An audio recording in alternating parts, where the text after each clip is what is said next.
Lady from Ramsey, Representative Murphy E. Thank you, Mr. Speaker. The author of the amendment, when he introduced it, described it as a blunt force action, your will over ours.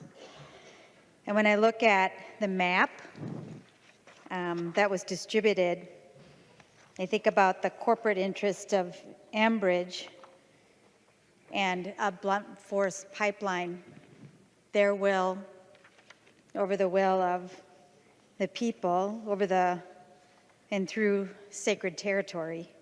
And Representative Cornish, I think that's really the lens through which this becomes an issue about race. It's about power and the powerful over the less powerful. Now 10 years here, believe we're way more capable as a body, and we're more capable as leaders of the state in finding solutions that don't pit us against one another. And in this case, a pipeline through what is sacred territory pits us against one another, and there just has to be a better way. There has to be.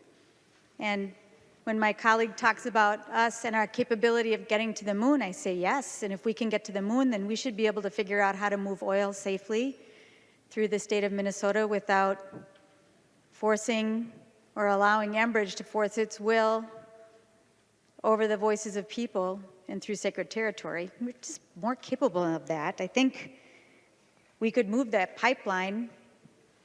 We'd get the same economic impact for Minnesota, those same good jobs, building the pipeline.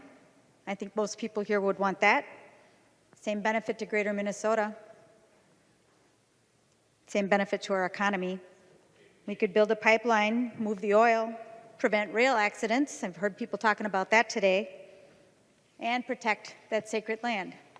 Just doesn't seem like it's that difficult. If we choose to put the interests of Minnesotans above the interests of Enbridge, we have to say to them, for the sake of Minnesotans, Enbridge, you're going to have to change your plan if you want to come through Minnesota. We have an interest, right? The jobs, the pipeline, moving the oil, but they shouldn't have so much say. They just shouldn't. And sometimes I think when we are debating in here, if we're in this bubble in here, and it becomes us versus them, Representative Garofalo versus Representative Murphy, ours versus D's, and Minnesotans, and our whole future gets lost.